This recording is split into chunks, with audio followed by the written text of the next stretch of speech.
Good morning friends, स्वागत है आपका अपने यूट्यूब चैनल पर। तो चलिए शुरुआत करते हैं पिछले कल की द हिंदू ट्यूटोरियल वोकैबुलरी की रिवीजन की। हमारा पहला वर्ड था मेडन। मेडन मेडन का मतलब होता है पहली बार किया गया कोई काम, पहली बार कोई काम करना, उसे बोला गया है मेडन। या मैंने आपको बताया था जो अविवाहित लड़की होती है उसे भी बोला जाएगा मेडन। अगला शब्द है बूमिंग। बूमिंग का मतलब होता है किसी भी चीज में वृद्धि होना, बढ़ोतरी होना या समृद्धि, खुशहाली, प्रॉस्परस, उसे बोला गया है बूमिंग। अगला शब्द है मेल फंक्शन। मेल फंक्शन का मतलब होता है किसी भी उपकरण में तकनीकी खराबी आ जाना, उसे बोला जाता है मेल फंक्शन, खराब हो जाना कोई भी उपकरण, that is called male function. अगला शब्द है ट्रेजेक्ट्री। ट्रेजेक्ट्री होती है किसी भी स्पेसक्राफ्ट की या फिर कोई सैटेलाइट है प्रक्षेपण के लिए जिसे भेजा जा रहा है, तो उसके जो पथ होता है, ऑर्बिट जो होता है, उसे बोला जाता है पथ, मतलब पाथ, रास्ता, उसे बोला जाएगा ट्रेजेक्ट्री। अगला शब्द था अल्यूर। अल्यूर का मतलब होता है मतलब चकाचौंध होना किसी चीज में, जिससे कि लोग उसकी तरफ आकर्षित हो, लुभावनी होना कोई चीज, उसे बोला गया है अल्यूर, लुभावने वाला, आकर्षित करने वाला। अगला शब्द है विगर। विगर का मतलब होता है एकदम से शक्ति से भरे हुए रहना, उत्साह से भरे हुए होना, उसे बोला जाता है विगर। अगला शब्द है इंक्लूसिव। इंक्लूसिव का मतलब होता है सभी चीजों को सम्मिलित करना, शामिल करना, उसे बोला गया है इंक्लूसिव। अगला शब्द है डिलीजेंस। डिलीजेंस का मतलब होता है कठोर परिश्रम करना, हार्ड वर्क करना, उसे बोला गया है डिलीजेंस, कर्मठता के साथ काम करना। अगला शब्द है चेरिश्ड। चेरिश्ड का मतलब होता है पुरानी यादों को संजोए रखना और अक्सर उसे याद करते रहना, पुरानी यादों या भावनाओं को, ओल्ड मेमोरीज को प्राय याद करना, उसे बोला गया है चेरिश्ड।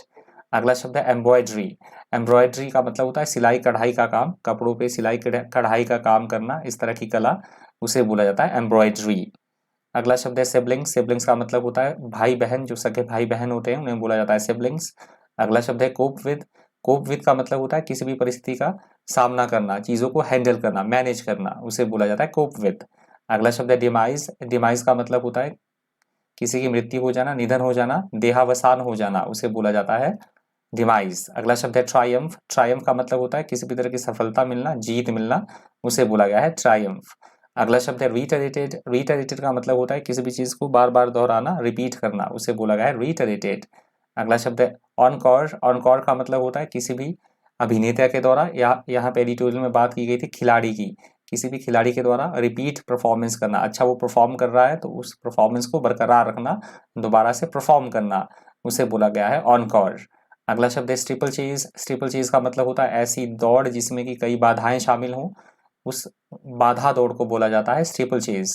अगला शब्द है फ्रेजिलिटी। फ्रेजिलिटी का मतलब होता है ऐसी कोई चीज जो बेहद नाजुक हो, कमजोर हो, जिसे इजीली नुकसान पहुंचाया जा सके, संवेदनशील होना, उसे बोला गया है फ्रेजिलिटी। अगला शब्द है क्रंच। क्रंच का मतलब होता है कोई टफ टाइम या फिर ऐसी कोई बात या ऐसी कोई स्थिति जो बहुत ज्यादा इंपॉर्टेंट हो, उसे बोला गया है क्रंच। अगला हमारा शब्द है मासेस। मासेस का मतलब होता है बहुत भारी संख्या में होना, बहुत बड़ी संख्या में होना किसी चीज का, उसे बोला गया था masses.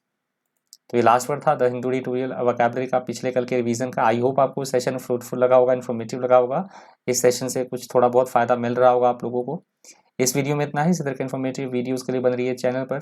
Thank you, thanks for watching.